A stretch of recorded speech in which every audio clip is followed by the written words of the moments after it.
Welcome to you all. It's wonderful to see you to this, which is really the second part of a series of introductions to our upper school, but it very much stands by itself as well. So if you didn't manage to make it to part one, don't worry, there's an awful lot of useful information here.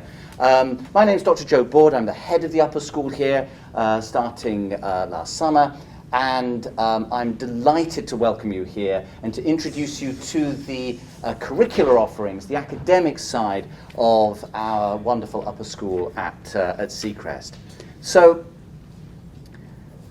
we start, of course, with our mission statement, but I really want you to understand that our mission statement reflects real values. It's not a sort of rhetorical piece. And today we're going to focus on really the first two parts of our mission statement, the way that we fuel intellectual engagement and teach ownership of the educational experience. We're taking children, your children, from their middle school period. We are taking them on a trajectory that's going to lead them to college. We're going to broaden and deepen them intellectually, academically, and we are deeply committed to that process. We are not a religious institution by any means, but I've always personally been very struck by the Catholic idea of formation. I think that's a very useful way of thinking about things, that we're taking children and taking them on an intellectual journey that's exciting, that we are committed to, and one that is committed to the highest standards, a meticulous attention to knowledge and understanding. Sometimes we sort of call that rigor. That's what we're focused on. And it's about taking kids through that 4-year process, really in many ways turning middle schoolers into adults, adult learners, ready for college and that next point.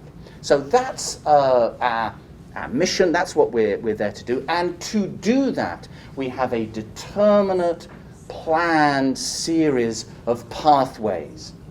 And as we go through this presentation, you're going to see how each department organizes its intellectual work to take kids through a very determinate pathway in their discipline.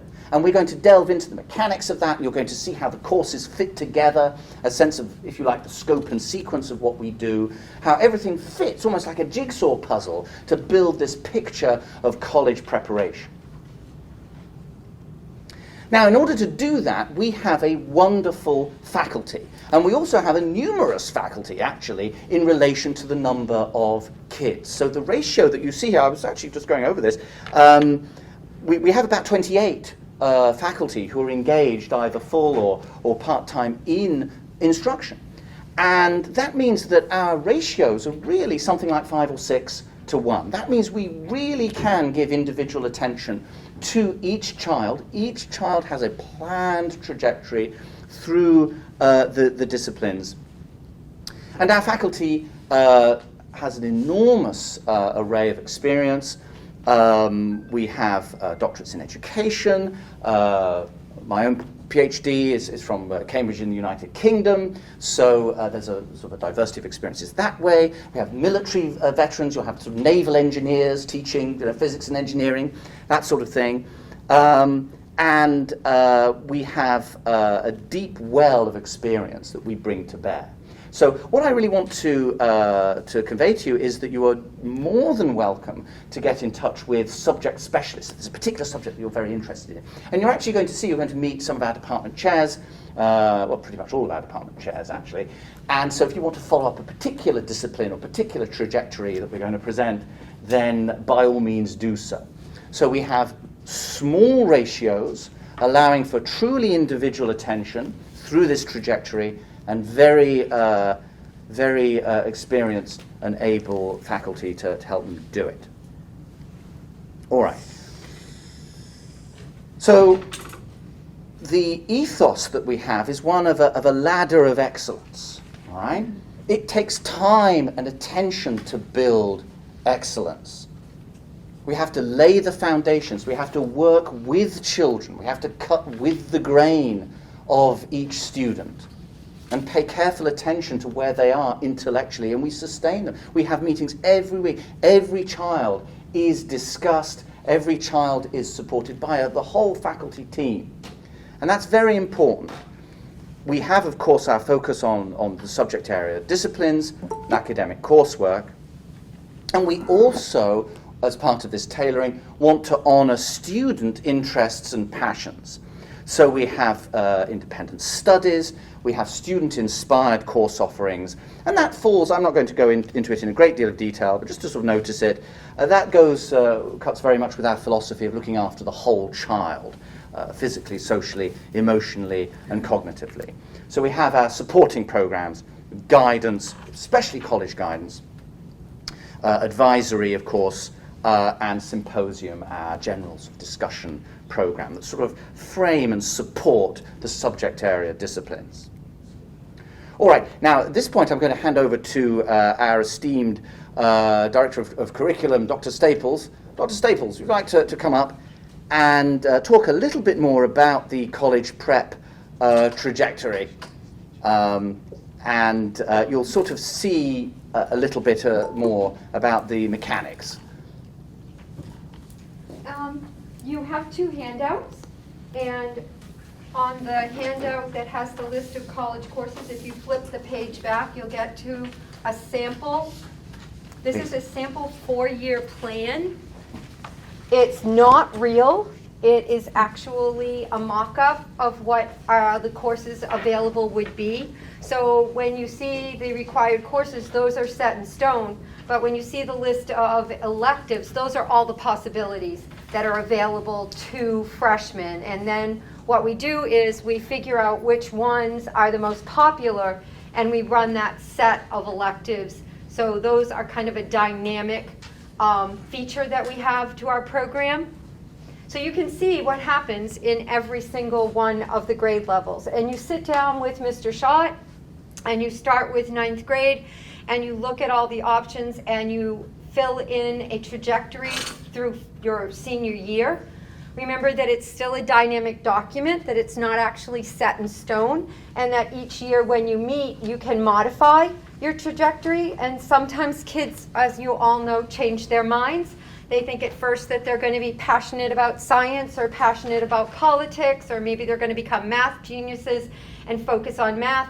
But then they get into the programs and they start seeing that they'd like to diversify a bit more and experience a little bit more, or that they would like to shift into something that they found is more matching to their personality and to their desires.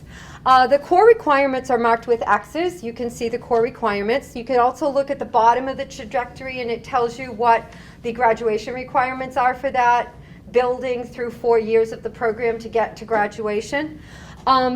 Students are provided with all of those elective choices. Remember that we narrow them down depending on the personality and the interests of the class coming in.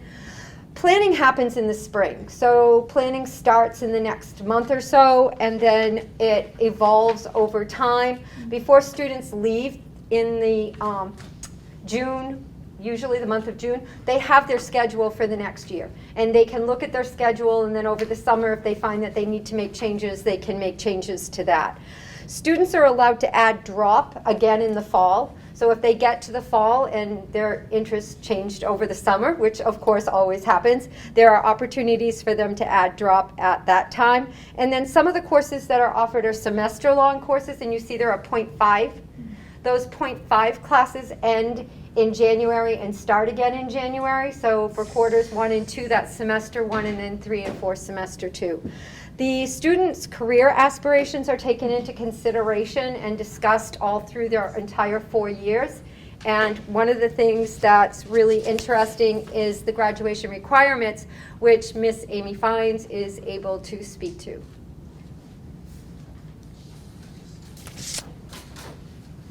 And I'm not going to go far away because I'll be back in a moment. Oh, I'm going to try not to trip on that cord. Sorry. Good morning. So for graduation, all students, and these have evolved over not only our ideas of what's good for a solid foundation, but also what colleges are looking for when they're looking at a student's transcript. So 4 years of English, 4 years of history, which includes government and economics in the senior year, 4 years of math, 3 years of science, although most of our students with their electives end up taking 4 years of a science, or even more than four years of science credits. And then 3 years of one language, or 2 years each of 2 different languages. If they started a language in middle school and then continued it 1 year here and then decided they wanted to switch to, they're in Spanish, they want to switch to French or try Latin, those are options that they have. Most colleges require 3. Some of the Floridas only require 2, but many of the more selective schools want 4 years of a language. So that's why we have that requirement. And then 1 year each of visual and performing arts, technology, PE and health. Each one is a semester that makes up a year for the PE health requirement. And those PE can be substituted out with varsity sports depending on what their varsity sport teams are. If they do 2 teams, that can count as a PE, 2 different varsity teams over the years. Most of our students do varsity sports at some level, and so that sometimes takes care of that credit. And then 7 additional semester-long electives. Dr. Staples was mentioning the electives, and there are all kinds of, some courses are just for fun, and others are to really develop either their math, they want more science, they want an English, creative writing, something along those lines. So even AP courses can be technically an elective, but it obviously doesn't mean it's a fluff course. It can be an AP level course. Our students also all are required to have 120 hours of community service, and in addition to, and there's a whole list there of all the different options, they can also be off campus. They can do things in the summer for community service. Doesn't have to be in Naples. We have all different ways of counting those hours. And all of our seniors also complete a 50-hour internship. That is the minimum hour requirement. Many of them do more than that. Anything in addition to those 50 hours also counts for their, towards volunteer hours if they want to do that. And again, internships can also be completed in Naples over the summers, during the school year, or out of town. It depends. We've had students do international internships. So there's really a very wide gamut on all of those. Thank you. Okay, the next thing is that first page with the master course list. And what you can see there are it's just the front page, are all the courses that are offered right now. Of course, this list is dynamic, and as we add courses, it becomes embellished with other courses as well.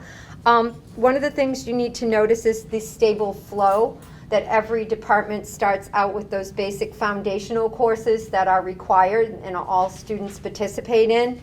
And then once they meet their requirement for the core courses, they are offered more opportunity for electives.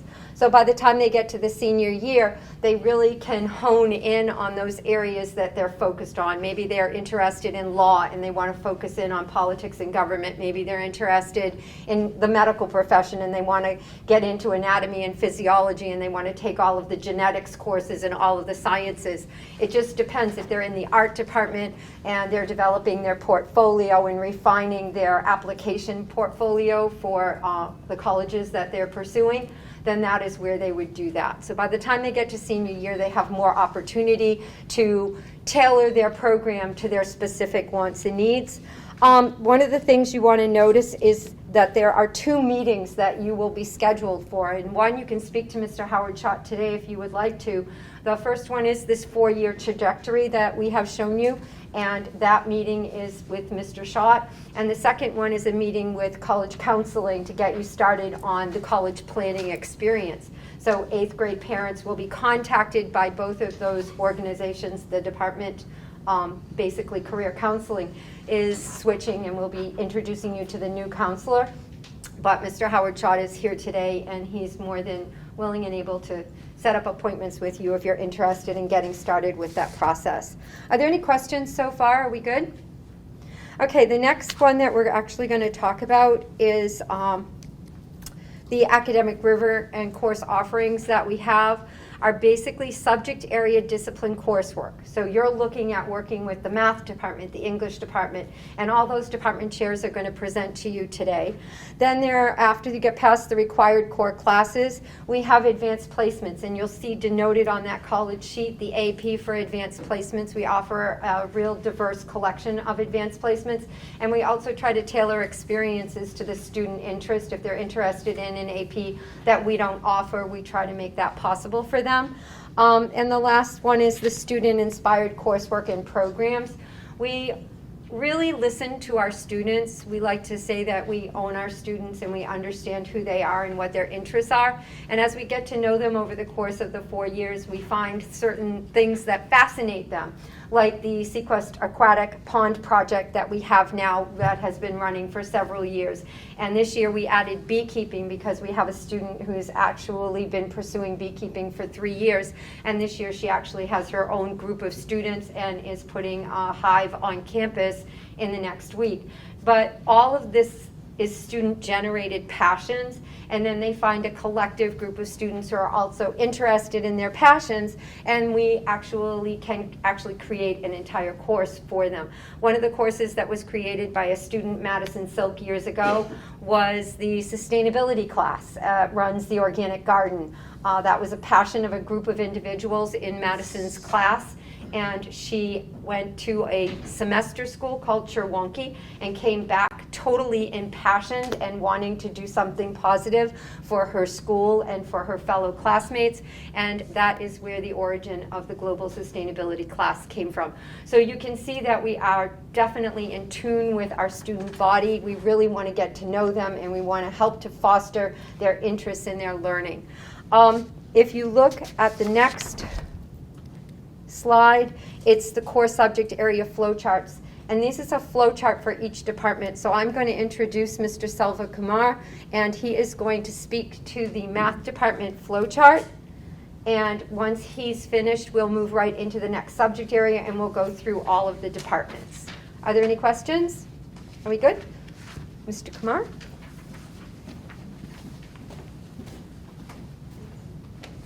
Good morning, everyone.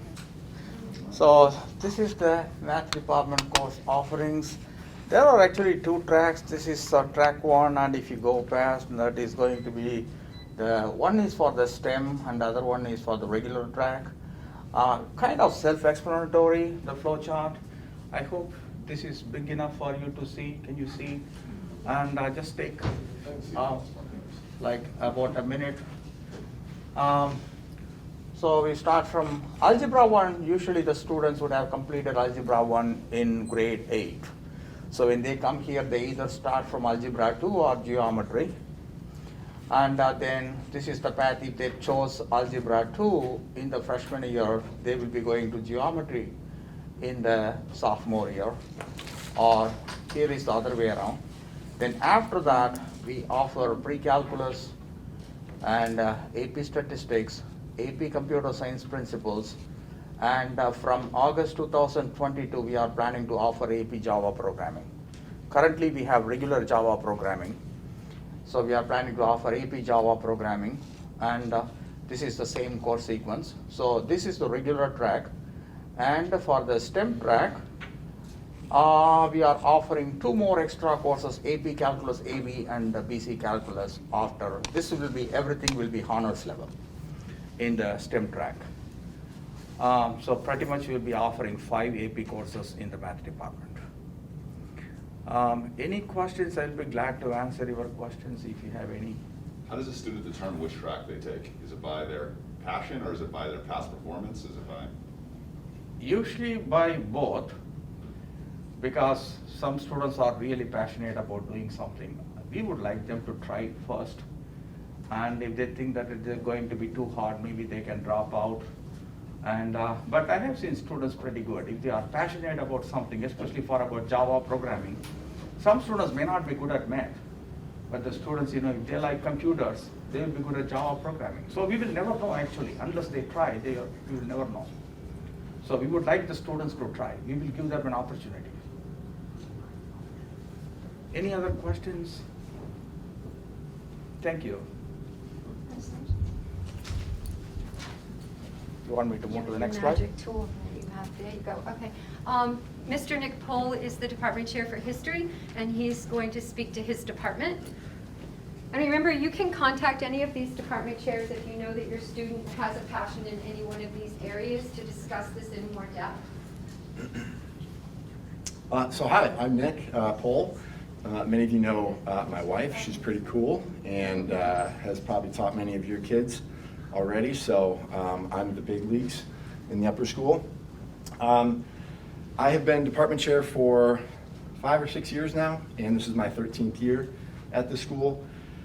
The history department realigned itself so that we are now focused on kind of a track that is consistent. So Regional Roundtable has become more focused on a in-depth study of European history to start the year. And then we will choose the region of our choice for the spring semester. We're almost done with our European study with the 9th grade right now. And then what's cool is then they can, if there's something that lights them up, they're interested in pursuing further, everyone is walked through the process of writing a 9 to 12 page research paper to wrap up the year. And it's long enough to get them beyond just bad internet sources. So they have to get in depth with their sourcing. And so, yes, it's a big undertaking for a 9th grader, but it's a challenge, it's a push, it's getting them to a level that they haven't been to before and getting them prepared for that writing piece. So our department's really taken on writing over the years, especially from the research end of things. And so it's a theme that they're going to revisit every year, 9th, 10th, and 11th. So 10th grade, world history, we're more focused on current events and tying history to what's happening in the world right now. So it's kind of taking a backwards approach. So we're looking at the current situation and applying history to try to answer the question of how did we get here and why is this happening? So previous studies that have included, where did ISIS come from and why are they this big new group? Our current focus is on Brexit and the fact that Brexit is just kind of finishing its the British are finishing their break away from the European Union. And so we've been kind of focused on this longer theme of nationalism in our study of European history. U.S. history is more thematically based, so it's not just a chronological study, but very much grounded in the themes, so because of the repetition. And so that's been taught by Dr. Board for the last several years.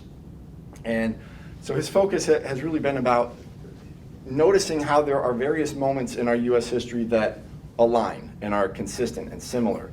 And how is it that this continues to repeat, weirdly enough. And then senior year is more kind of an applied social studies or applied citizenship. So all of our seniors take American government, which this was a great year for it. And then they are currently in economics. And the focus in economics is more of a kind of a consumer education preparation for the real world financially. So they can't leave the school and say, I know what mitochondria do, but I can't balance a checkbook. They don't get to say that because I make sure they don't get to. Anyway, lastly, the history electives, you can see those, several of those are actually taught by people not in the history department, which is cool. Business entrepreneurship has been taught by Mr. Aspergren and Mr. Powell in the math department. Public speaking has been offered in the past. Psychology and AP psychology has been taught by Mrs. Turner. She was our founding foreign language chair, and she still teaches part-time. American foreign policy, history of science and innovation, and World War II in film. And of course, as Dr. Staples has said, anybody can create an independent study that's tailored to their specific interests, and we're here to help them pursue that, walk their way through it, research it, and make it happen if there's something that we don't offer. So happy to answer any questions or be in touch at any point about our program. And thanks for being here this morning.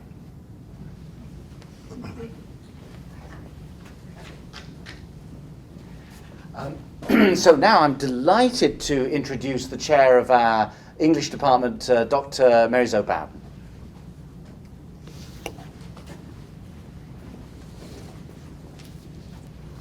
Hello, and thank you for being here. It's very nice to see all of you. Familiar faces for the most part, I'm glad to say. So our slide is pretty straightforward and pretty simple. All of our 9th graders take world mythology. All of our 10th graders world literature, 11th graders American literature, and our seniors take one semester of senior composition, during which we primarily work on nailing down their college essays, and then also practice academic style writing, like a college level academic style writing. And then for the second half of the year, we do another senior literature course. All of our courses are taught at an honors level, we teach them at an honors level because of the literature that we are reading is so very challenging. We start off the freshman year right off the bat with one of the world's great epic poems, the Iliad and the Odyssey. We go on and we do Shakespeare, right away freshman year. Sophomore year, we kick it up a bit and we teach, more of the world's greatest and most difficult literature, Paradise Lost by John Milton, Dante's Inferno, more Shakespeare, and it just continues. So, of course, there are always some students who struggle a little bit to learn literature at that level. We do have accommodations for them. We provide audiobooks, and we have other resources. Sometimes we'll give a student a graphic novel to go along with, say, a Shakespeare piece or something. So we have accommodations, but for the most part, we find that most students are able, with a little bit of help, to do the classes at the honors level. We also have a creative writing elective that is available for certainly sophomores through seniors. If we were to come up with a freshman who is very interested in it, we would probably do everything we could to find a way to make that available. We have AP American Literature and AP Language and Composition. AP American Lit is usually taken during the junior year, but the Language and Composition can be taken as pretty much any year. Sophomore, well, again, we usually don't recommend it for freshmen. If we were to get one who is terribly interested in it, we might consider it. But certainly sophomore through senior year, the AP Language and Composition class is available.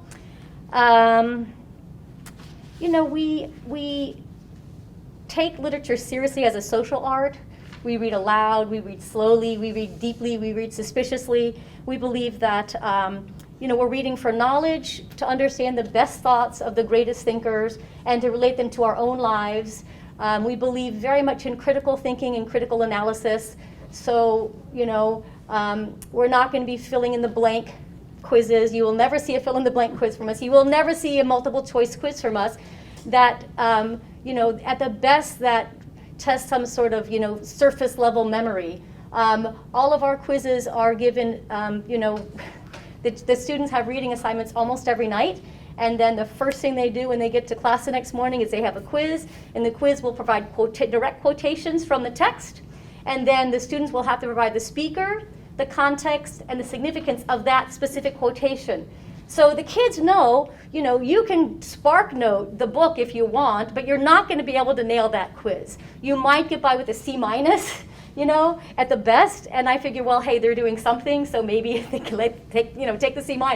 But for the most part, if you want to succeed in the class, you're going to have to actually do the reading and learn to read deeply and with precision. We show them annotation devices and skills and things, and we help them along with that. We also focus a great deal on vocabulary, especially in the freshman and sophomore years, so they continue to develop their vocabulary, regular vocabulary quizzes. The vocabulary quizzes also are a little shocking and surprising at first for some of the students, because, again, they're not your typical, here's a word, give us a definition. We'll provide them with the vocabulary words, and we'll say, use these words in a drawing of an underwater, planetary system. And they will have to, find creative ways in order to show their deep understanding of the word. So they have to understand it at kind of not just a blurting out a definition level, but actually understand what the word means in context and how they might use it.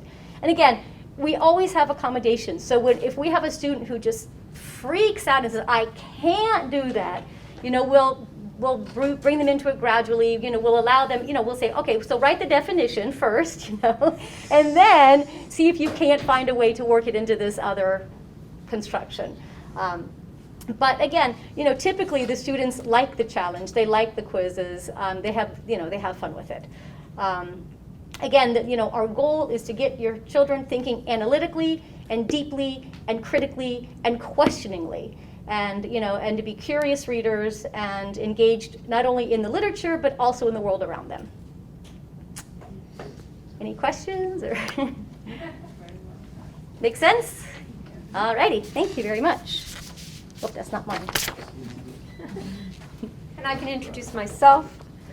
I am also the Science Department Chair, and the Science Department is one of the departments that students really tend to want to participate in, even if they don't want to pursue science as a career. They find that the electives that we offer are engaging and interesting, and we find that most students move through the Science Department at one or more times throughout their career just to partake of the electives. We start out with 9th grade, and we begin with Biochemistry 1 honors. Biochemistry 1 is a combination of biology and chemistry. There's always been this standing argument, what do you start with in 9th grade? Do you teach biology or do you teach chemistry? And different schools handle it differently, but one of the foundations of science is chemistry. Chemistry is everything that there is. It's the periodic table. It's the foundation of life on Earth. So what we have found is by merging biology and chemistry in a 2-year program, we're able to not only teach them the biology, but teach it through the chemistry so that they have a really grounded, concrete understanding of what biology is, and they come away with an application for all of the chemistry and the concepts they learn in chemistry. It is a perfect example to use DNA. DNA is a definite series of chemical compounds and chemical reactions. And in order to understand DNA in biology, you need to understand the chemistry behind DNA and how it works in the human body and in cell structure. So when you can pair the two together and you can have lessons from chemistry and biology teachers to build that foundation in DNA, you walk away remembering what DNA is and how DNA comes to be and how DNA functions in the human body. So one of the things that we really find has been very concrete for our students is Biochemistry 1. Biochemistry 2 is offered in their sophomore year, and then they're open to electives. There are some electives that are open to freshmen, but not all of them, and the requirements of some of them demand that you have had biochemistry first before you can actually do a good job with genetics or do a good job with some of the higher APs or do a good job with basically some of the medicinal chemistry. But there are courses like chemistry of cooking, and there are courses like marine biology. If you've had Biochemistry 1 and Biochemistry 2, you're more than able to participate in a smorgasbord of electives that have evolved through student passions and student choice. And of course, the freshmen are able to participate in all of the projects that we have on campus and start from the ground up. We have a lot of freshmen. In fact, we even have a few 8th graders participating in those projects right now.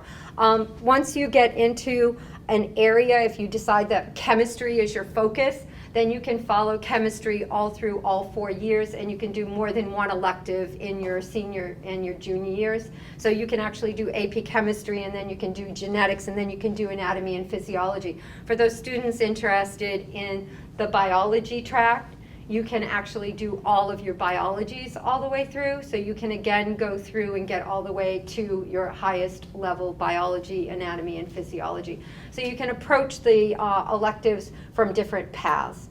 Physics and engineering is another big area of our department, and that is actually taught by Lisa McLaughlin, who is an engineer and comes to us from a long career in engineering. Her focus is the introduction to engineering, the introduction to physics, and then she also moves into the advanced engineering, the advanced physics, and then the AP. So you can become really centered in that area if you have a real concentrated interest in engineering and an interest in physics. She also teaches introduction to robotics and then advanced robotics, but that's actually a part of the technology department. Are there any questions? How many electives are usually offered for your junior and senior year with a limited number of kids? We offer, believe it or not, a large selection of electives. We're able to offer a lot of electives because students actually express their interest and then we're able to tailor the electives we offer to those interests. We're also able, through a class called Research in Science, to offer independent studies to students who are specific and they only have one student interested in that passion. I have a Research in Science class right now, and I have a student working on technology, and she's actually interested in all of the abilities to program in all of the languages and has been actually creating programs. I have a student in that same room that's actually interested in propagating coral. We try to connect them to experts in their field, so the student that's actually working on propagating coral is tied to another project that's going on the East Coast, and she is actually going to be using the big tank down at the end of the hall. She's done 2 quarters of groundwork, and now she's able to propagate coral in the tank that we have on campus, and we'll be starting that project soon. She'll run a control at home, and she'll run the actual growth of coral here on campus, the experimental tank. One of the other things that happens in that class is I have a student in that class that is interested in chemistry, and she's doing a complete focus on chemistry, and she meets with the chemistry teacher and does the work under my supervision. So we try to make sure that every student gets the opportunity they're looking for. I know that we have students working in the history department on independent studies, the English department, the math department. We have students that don't have to be in a crowd. They don't have to have 5 or 6 kids all interested in the same thing. They can independently pursue something. And we try to make sure that as we get to know our students, we actually make sure that what they are looking for and what they're craving is accessible to them. Did I answer your question? You good? Yeah, thank you. Okay. One of the things about the science department are all of the projects that you see outside. And you can have kids who never thought that they would ever pick up a chicken or would care about something. And in their senior year, as an elective, they have the opportunity to branch out because they have met most of their major requirements. And I have one student who joined the chicken project, the poultry project, and said, I'll do anything for you, anything at all, just don't ask me to touch a chicken. And then when we were putting the chickens in yesterday afternoon, she was one of the first ones out there channeling and urging the chickens to go back into the coop. We put them in earlier than they would normally put themselves in. So she was picking up younger chickens and she was putting them in the coop. And it's such a transition just in the quarters, the 2 quarters. The same goes for the fish, the same goes for the garden. I mean, you find kids who never thought that they would do these things, doing these things. I mean, who would have thought that we had beekeeping on campus, and we now have a class of 6 students in the class and a club of 12 that are all interested from all different age levels in the upper school in pursuing beekeeping. So we're growing and expanding in reaction to your students and what your students are interested in. I'd like to introduce Madam Luki, who is the department chair for foreign language, and she will walk you through the foreign language curriculum.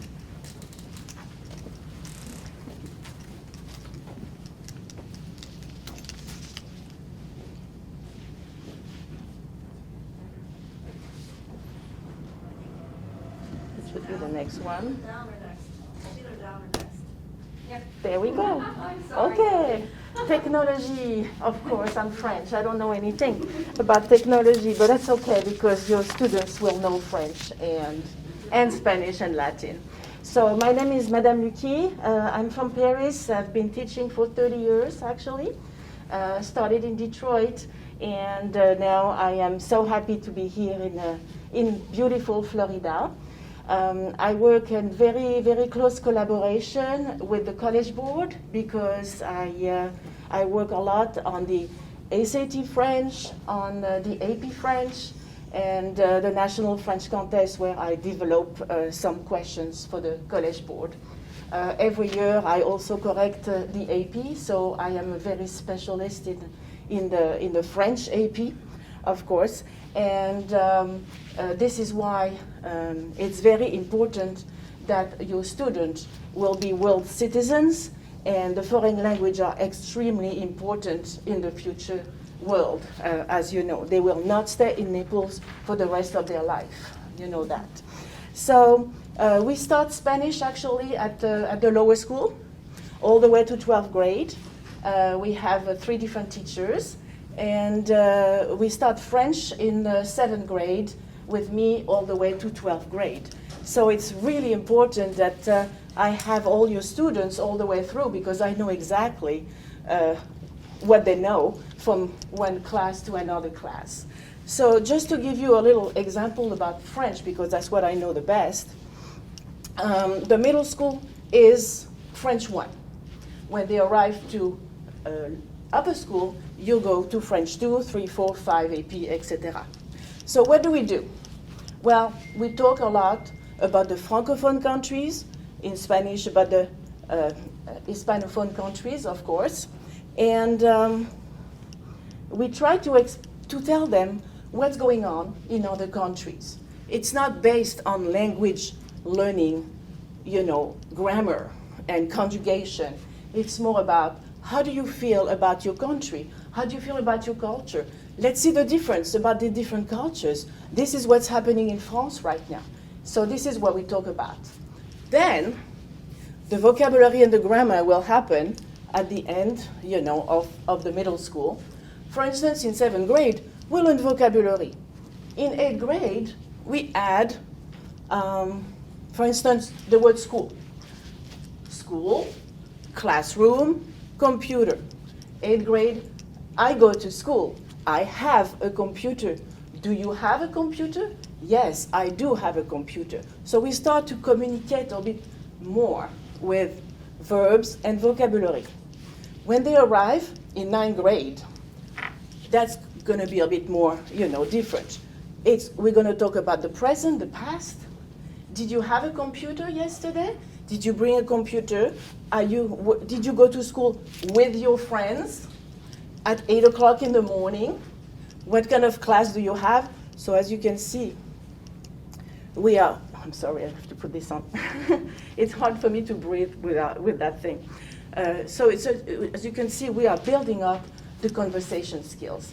And we're going through that all the way to the AP. When they arrive in French 4, it's like, well, I wish, with subjunctive, I had a class today. Or if I had done my homework, I wouldn't have had a bad grade.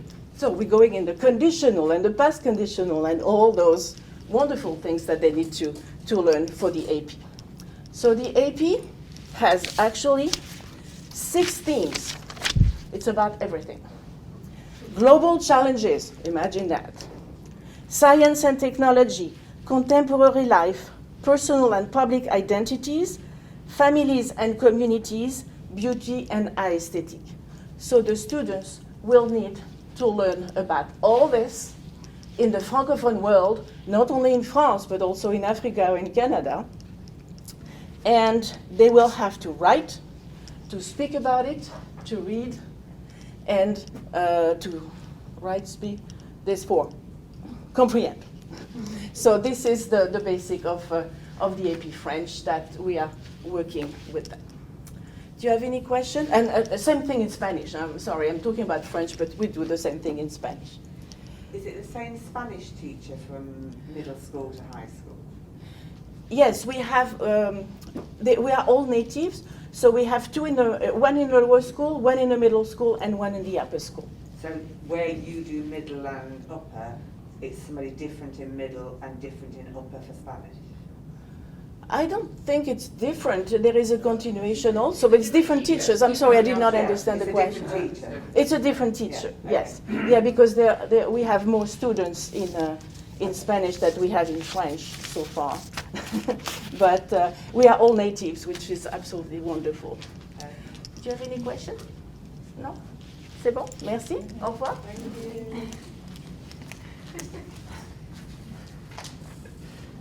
It's down? Yeah. There we go, we're good. Hey guys, I'm Mike Grandin, the art department chair here at Seacrest. Hope you guys are all taking notes about DNA and everything. There's going to be a test coming up. No, you guys. I was pretty impressed by all the teachers so far. I'm just standing back there proud of the team that we have.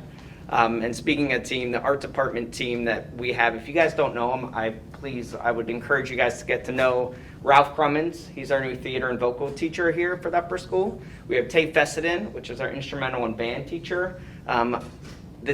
Between us three, and then we have Tristan Roselle, lower school, we have Kim Walbert, we have Jenny Paxson, and Jared Rogers. It is a crazy team of strength and collaboration that we have. And we live our mission statement. If you guys, it's got to be on the wall somewhere in here. Okay, but it's back there. But we really push and we tailor all of our lessons to that mission statement to really push that out, making sure we're consistent across the board. I'm going to try to do this as quick as I can. We're going to look at the 3 different sections of the art department. We have visual arts, we have the performing arts, which is the theater and vocal, and then we also have the band. So with visual arts, we have Art 1, the introduction, and the cool part is I might have seniors in my Art 1 class that never took art as an elective.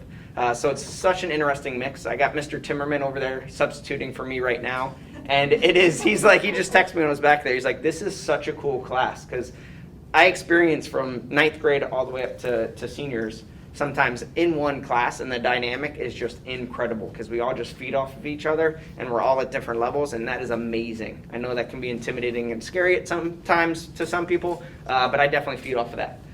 After Art 1, the kids can take digital design class, which is new this year to our schedule. I team teach that with Jared Rogers in the library space in our new computer lab, which is also incredible, and I'm going to talk more about that in the next slide. Then we have Art 2, Art 3, and then Advanced Portfolio Arts. We also have access to anybody that's really interested in art. I have a few students, a few seniors this year that we're already creating partnerships. We already had one with Ringling Art College in Sarasota. Some of you guys are familiar with that, where we take trips up there a lot. COVID kind of put a little damper in that, but we're firing that back up. And recently we also have connections with RISD, Rhode Island School of Design up in Rhode Island, and it's incredible. They actually just released yesterday the tailored curriculum for us, and I'm going to encourage some of my students to take part of that. So if anyone's there and they want more, I can always give them more. I can always push them. And my room is pretty much filled with like 15 to 16, how many students I have, independent studies. In the beginning of the year, we tailor it to foundation buildings, getting them comfortable, do the critical thinking skills, but not only that, I get them to actually do it, okay? It's an action. A lot of the times, and if I would tell you to paint a portrait right now, a lot of you guys would probably think about it too much. If I get these kids and I get them to just start the action and get the ball rolling, it kind of just one leads to the next, and then the confidence starts coming up. And then it turns into this where I'm gonna start focusing and use these skills in photography or landscape or portraitures, whatever it is. And then we tie in the entrepreneurship side of the world with the business of art, with Mr. Asperkin's class for Art in the Park at the end of the year, which will be May 2nd, I believe, this year, or May 1st. And that will be displaying their artwork, selling if they want to, branding and marketing themselves. So keep an eye out for that. For performing arts, we have Intro to Theater, Theater Performance, and then Technical Theater. We also have vocal intertwined with that. This year we had to tailor it a little differently just because of COVID and they weren't allowed to sing in the beginning of the year, but we're going to be full swing with that next year. And then band, we have wind ensemble to get them started, and then they can go on to a percussion ensemble and then also a jazz band. And if you didn't hear, we also are starting, and they already started, a drum line. They wrote a grant and they got a whole bunch of symphony drums. So there you'll see some drum lines, maybe even at some sporting events coming up, hopefully once they get the confidence level up. So highlights, local theater connections that we always have. Naples in town is full of theaters. We're starting to really try to fire those connections back up. And like I said, if there's anything that we can help with you guys, or if there's a connection with outside artists that we have with to showcase and really promote who Seacrest is, please contact me or my team. I'd really appreciate it. That's a little bit about the arts. Does anybody have any questions about that? I'm just going to skim briefly over technology electives. 9 through 12, they have Intro to Technology. Mr. Rogers teaches that in the lab. We have digital design, which I teach with him. We have modern media, which actually Meg Easterly right here helps team teach with Mr. Rogers. And modern media is a really cool setup where they designed this class this year to really tailor and actually help the school with any social media, flyers, billboards, any of that stuff, upcoming events That class is the ones producing that content, which is super important. Real life skills, they have to communicate with the client, and so on and so on. Yearbook, which is taught by Jenny Paxton, which is a graphic design class, laying out the yearbook, learning Photoshop, InDesign, all those fun programs. Computer programming, AP computer science, intro to robotics, and advanced robotics is all of our technology classes. So lots to offer in the elective world. You guys are awesome. Thank you for being here. I know we're on tight deadline. Come on back up, Dr. Staples. Thank you, guys. I appreciate it. Thanks, Dave. Shout out to me. And what you all probably have been waiting for, but this is an example of what a 9th grade schedule would look like for a 9th grade student. It actually represents the blocks and it's color coded so you can see when the course is repeated 4 times during the course of a school week. You can see all of the different requirements that are built in, and this whole presentation will be available to you online. So you can look at it in detail on your own, and you are more than welcome to get back to us with any questions that you have.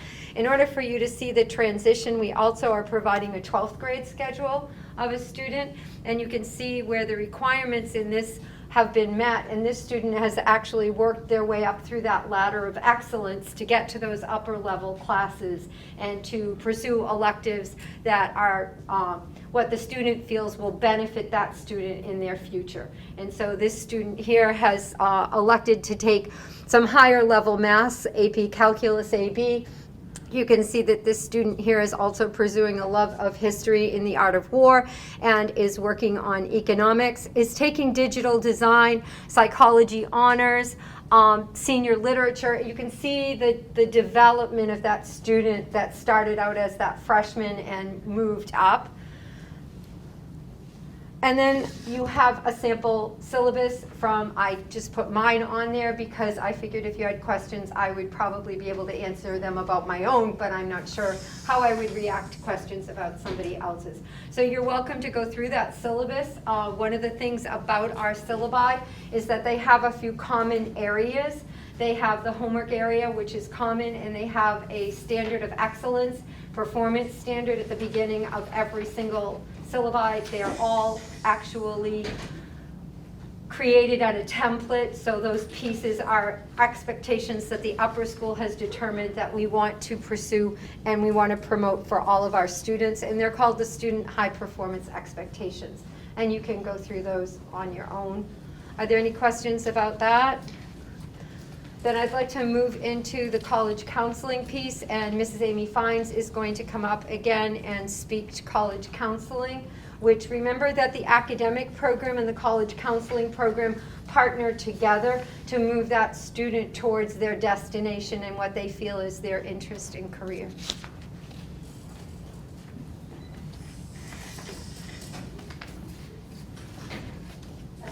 So I'm going to probably go through this pretty quickly because you all don't have seniors yet, but you will one day. Don't blink.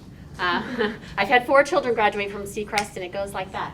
So we start with freshman year, mostly just getting students used to being in high school, but we do have a one-day trip for 9th graders where we usually go across the alley and visit at 2 colleges. Often it is University of Miami and sometimes FAU, sometimes Lynn, sometimes Nova. So we do a one-day trip in 9th grade. In 10th grade, we stay in the state, but we do an overnight. So usually either up to the East Coast, maybe the Space Coast or Jacksonville, or sometimes Orlando, and hit Tampa on the way back. Often, usually we'll see 3 colleges, 4 if we can work the timing on that trip. And then junior year, we take them on an airplane, super fun. Mr. Pohl and I are usually buddies on that trip, and we take them anywhere that we can get to. I like to get there in one flight, but I have been known to change flights, but not often. So we've been Chicago, Boston, New York. Last year we went to North Carolina. We've been to DC. We were going to go to DC this year. So just to see a variety of schools. The goal on those trips is not for them to find the school where they're going to attend, but for them to see lots of different kinds of schools. Big, small, public, private, engineering, boutique, liberal arts, to see a big variety of schools within those first 3 years, so that by senior year, really the end of junior year, they're ready to start thinking of picturing themselves on a campus and saying, what kind of schools do I want to look at for my list? Are you still doing this with COVID? How's COVID affecting these trips? There are no This year. trips this year. Okay. As of yet, as soon as, if a campus opens up, I'll take kids, but right now, they're not doing big groups at all, sadly. Their virtual offerings have improved dramatically over the last 6 months, I have to say. But places that used to have sort of mediocre, visuals on their websites now are just top notch. So you can get a decent feel for it. We did have over 70 colleges that Zoomed in with us over the fall. Normally we have about 45 to 50 schools that visit us in person to have visits with our students. This year they were all virtual, but that also opened up our offerings to welcome lots of colleges from out of the country. In Europe, they could show our students that these things are available to them. But in a normal year, we will have college representatives coming onto our campuses. We offer the PSAT for 9 through 12. They are all offered that in October here on campus. And now we also do school day SATs, starting with juniors. They'll have their first one in March here on campus. And then I was able to offer one in September for seniors to have one more shot at it. It's nice for them to be able to take the SAT right here on campus, familiar setting, quieter, and parents don't have to deal with registering them. So that's nice. We do learning style inventories so they know how they learn. That can help them find the school that's going to be the best fit for them. Individualized course planning, we've already talked about. Internships, I talked about a little bit, and also Career Quest, where we have professionals come on campus. Students get to sign up for different sessions where they get to talk on an intimate level with only maybe 10 people in the room about different careers, and that also is an opportunity for them often to find an internship during Career Quest. That happens every year, so your student would have 4 different opportunities to go to those meetings. The college application process is super one-on-one here. We start with juniors. I meet with every family. We guide them through the entire process, from essay writing, filling out the applications, all of it. If they do interviews, we help them with that.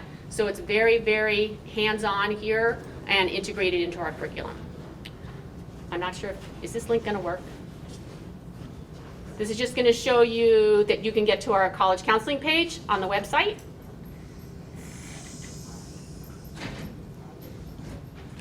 Not sure what this one does, let's see. And this is just a list of our college acceptances from last year. It's in your handouts too. And it's in your handouts. And then this is my last year at Seacrest. I am moving on because I'm becoming a priest. So if anyone needs a priest after this, I'm available. Yeah. Well, in spring of 2022. But we have hired a new college counselor, Elizabeth Frosini. I'm going to play just a scotch of her video because it's 5 minutes long, but you can watch it the rest at your leisure, but we'll let her introduce herself. Can I make that go? Just click on the picture. Oh, I messed it up. Nope, you're right. That's it. Hello, Seacrest Stingrays. My name is Elizabeth Frosini, and I am very excited to join the Seacrest community as Director of College Counseling. I'd like to introduce myself to you and share my impressions of Seacrest and my vision for the college counseling curriculum. Over the past few months, I have had the opportunity to learn about Seacrest, its programs, its students, faculty, staff, and recently I had the privilege of visiting your campus. My impression is that Seacrest knows its students and they know themselves. This relationship between the institution and its families is rare, and the school's mission supports my vision for an authentic and individualized college counseling curriculum. In fact, my high school experience in Southwest Michigan was similar to the one at Seacrest, and the opportunity to be a part of an interconnected community like yours as a professional is exciting. My job is to guide Seacrest families as they navigate the college process with an open mind, confidence, and creativity, to establish opportunities for students and parents to access the information needed, to connect them with professionals who will support them in learning about institutions, programs, and scholarships, and to advocate for them in the application review within a well-known network of professionals. I've dedicated my entire career to college admission counseling at the secondary and higher education levels. I earned both a bachelor's and master's degree in business from the George Washington University in Washington, D.C., where I also worked in undergraduate admissions. There I managed recruitment territories across 6 states and reviewed upwards of 1,000 applications for freshman admission each year. Currently, I am an Associate Director of College Counseling at Wyoming Seminary in Kingston, Pennsylvania, a co-educational independent day and boarding school that educates toddlers through grade 12. I counsel approximately 30 students per grade level at the upper school, serve as the school's testing and AP coordinator, teach business electives. So now that's the teaser. You can watch the rest. She sounds way better than me, so perfect. She's going to be awesome. So she's starting next year then? Next year, yes. Some of us are not, I noticed some of the parents in the room are not American, and we have never gone through the US system. Is quite different than what we're used to. Yes. So just bullet points, like when do they actually take their first, I think it's the SAT? The SAT, well, fun fact, the SAT cut like half of their stuff out yesterday, so the SAT might, with any luck, by the time your students are applying for colleges, they might not have to take it. But they usually junior year, spring of junior year is when they start to take it. That PSAT, that practice SAT, they'll take as a freshman. It means it's just for practice. No college ever sees it. So that gives us a little inkling of how they're going to do. But so it's mostly the SAT, the essay, and the application. Is that basically transcript's the most important thing. Oh, transcript. Their grades and the rigor of their transcript is 60% of their application. So there's no ACT in it? There is ACT, yes. Yes. What is that? That's just another, it's just another testing organization. It's a slightly different format and a different scoring system. And don't worry about it yet. Lots of time to stress over those tests. But, so yes, transcript is by far the most important. Testing is luckily going down, and there's lots of schools that do not require tests at all. And in COVID this year, very, very, very few schools required any testing. Can I ask another question along that line? So I went to university a long time ago, so when you took AP classes, that earned you university credit. Is that still the same? So 30 years later? Or? It depends. So the more selective the school, the fewer AP credits they will accept, and the higher your score will need to be. Often schools will let you have advanced standing. So if you've got a high score of 4 or 5, a 5 is the top on the advanced placement exam. They're similar to IB exams if you're from Europe, but they you might be able to take the more advanced, like skip the introductory class. But other colleges will give you credit. Public colleges more likely to give you credits than selective private institutions. Gotcha. Thank you. Sure. Dr. Board and Dr. Staples have made me last when you're all set to go and tired. I want to I'm the academic dean, sorry, Howard Schott. And I want to pick up on something that Ms. Frassini said, where she said that her impression of Seacrest was that the faculty knew their students on an individual level, and that's rare. And I want to say, as someone who's been teaching for 30 years and came from a very high-powered school in New York City to be here, that is true. When I first meet with students, it's before 9th grade, and we talk with parents and the student about their goals for next year, but the goals for the 4 years. And it is my job to actually really know your student and to know you. And the relationship between home and school is sometimes something that people don't talk about, but it's crucial. It's really, really important. And the fact is that I need to know, and all of the teachers need to know your child in some ways better than you do, specifically in an academic setting. So there's a dad of a 10th grader in this room who shall remain nameless, but we've had many conversations about his child, and right now we're trying to encourage that child actually to go away for a quarter because she has very high college aspirations. And one of the things that you can do, there are schools that you can go to. There are semester schools, outdoor programs, very high academics. So we've been talking about this for almost a year because I know that family and what that child's goals are. And so I can't emphasize enough how over the 4 years, how many conversations I have with parents, how often we sit down to say, what's working, what's not working, what's the new goal, what was the goal before. And that's, if we don't, when a child walks across the stage of graduation, if we haven't given that child a sense of what it is that he or she wants to do in the world, because we've gotten to know them on an individual basis, then we haven't done our job.